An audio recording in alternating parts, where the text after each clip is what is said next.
Mga mahal kong kababayan, ang datos po ang magsasabi na nung sa panahon ni Pangulong Rodrigo Roa Duterte, masasabi ko na po na natakot ang mga kriminal.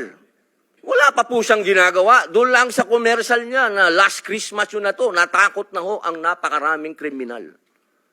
Natakot na ho ang napakaraming durugista, napakaraming pusher ang nag-surrender. Wala pong nangyayari. Sa salita lang po yun.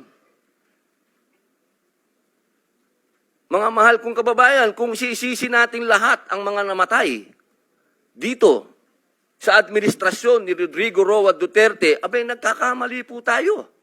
Alamin po natin kung ano ang drug underworld, kung ano ang mga drug syndicates.